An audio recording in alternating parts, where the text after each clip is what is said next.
பத்திரிகையாளர் சந்திப்பில் மனுதாரர் தரப்பில் ஒருவரான பாமகவின் வழக்கறிஞர் பாலு செய்தியாளர்களை சந்தித்து வருகிறார். அதனை தற்போது நடைபெற்ற அந்த விஷச்சாராய சாவிற்கு நடுநிலையான விசாரணை நடத்தப்பட வேண்டும் என்றால் அது சிபிஐ விசாரணைக்குத்தான் உத்தரவிட வேண்டும் என்ற அடிப்படையில் அந்த வழக்கை சிபிஐக்கு மாற்றம் செய்ததோடு தமிழக சிபிசிஐடி போலீசார் இந்த வழக்கினுடைய அத்தனை ஆவணங்களையும் சிபிசிஐடிடம் உடனடியாக ஒப்படைக்க வேண்டும்.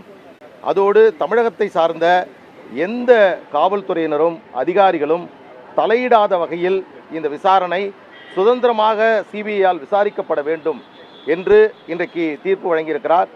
சிபிஐ விசாரணைக்கு மாற்ற வேண்டும் என்பதுதான் எங்களுடைய அடிப்படை கோரிக்கையாக நீதிமன்றத்தில் நாங்கள் முன்வைத்தோம். காரணம், 67 பேர் உயிரிழந்தார்கள்.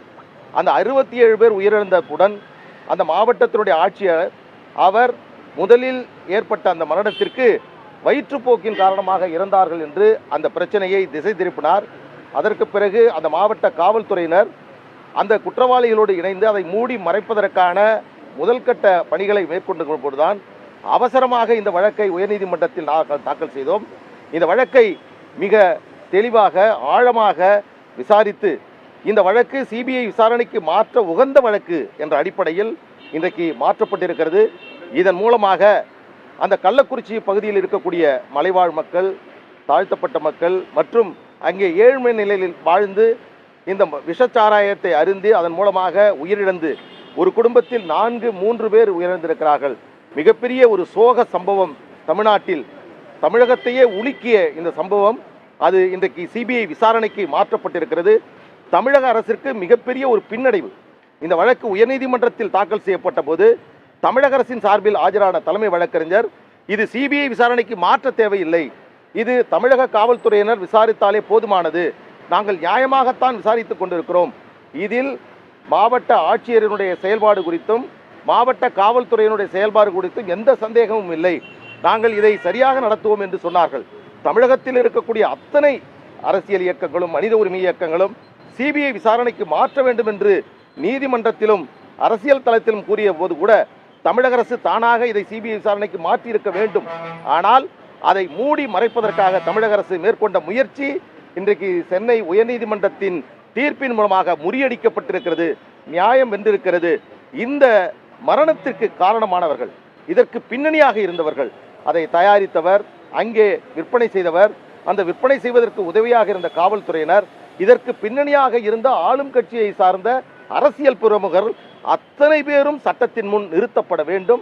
அது இன்றைக்கு இந்த தீர்ப்பின் மூலமாக நிகழும் என்ற நம்பிக்கை எங்களுக்கெல்லாம் ஏற்பட்டிருக்கிறது. மிகுந்த மகிழ்ச்சியையும் நம்பிக்கையையும் இந்த தீர்ப்பு எங்களுக்கு ஏற்படுத்தியிருக்கிறது. உடனடியாக இந்த ஆவணங்கள் சிபிஐனுடைய விசாரணை அதிகாரிகளிடம் ஒப்படைக்க வேண்டும், தமிழக சிபிசிஐடி விசாரிக்க வேண்டும் என்று தீர்ப்பு வழங்கியிருக்கிறார்கள். அந்த பொறுத்தவரையில் இது ஒரு புதிய கோணத்தில் இந்த விசாரணை தொடங்க இருக்கிறது. பல்வேறு மர்மங்கள், பல்வேறு சந்தேகங்களுக்கான விடை வரக்கூடிய சிபிஐ விசாரணையில் நமக்கு கிடைக்கும் என்ற நம்பிக்கை இருக்கிறது.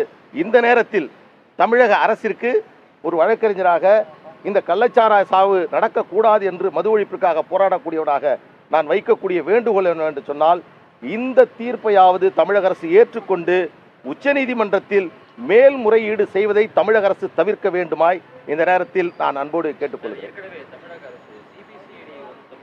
கள்ளக்குறிச்சி விஷச்சாராய வழக்கு சிபிஐக்கு மாற்றம் செய்யப்பட்டிருப்பது தொடர்பாக பாமக தரப்பு வழக்கறிஞர் பாலு செய்தியாளர்கள் சந்திப்பில் பேசியதை பார்த்தோம்.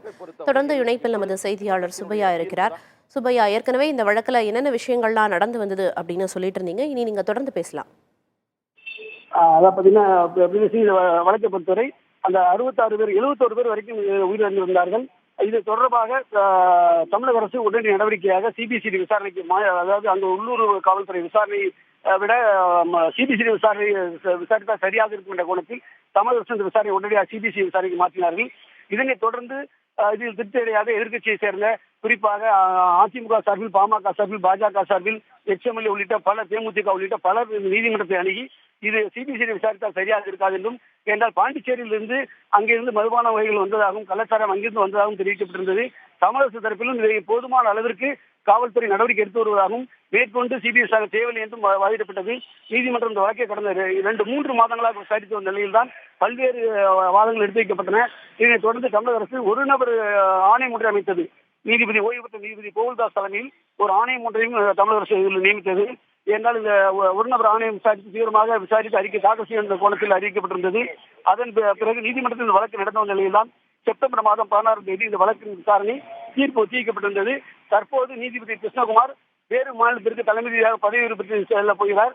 எனவே இந்த தீர்ப்பு விரைவில் வழங்குவார் என்று எதிர்பார்க்கப்பட்ட நிலையில் நேற்று இந்த வழக்கு விசாரணைக்கு பட்டியலிடப்பட்டு இன்று காலை இந்த தீர்ப்பை வழங்கியுள்ளார். அந்த தீர்ப்பில் விரிவாக குறிப்பிட்டுள்ளார் அனைத்தையும். இது இந்த கள்ளச்சாராயம் தொடர்பான எதிரான நடவடிக்கை குறித்தும் சிபிஐ விசாரிக்க வேண்டும் என்றும் சென்னை சிபிஐ அதிகாரிகள் நிச்சயமா வழக்கு குறித்த பல்வேறு விஷயங்களும் குறிப்பிட்டீங்க. நன்றி சுப்பையா.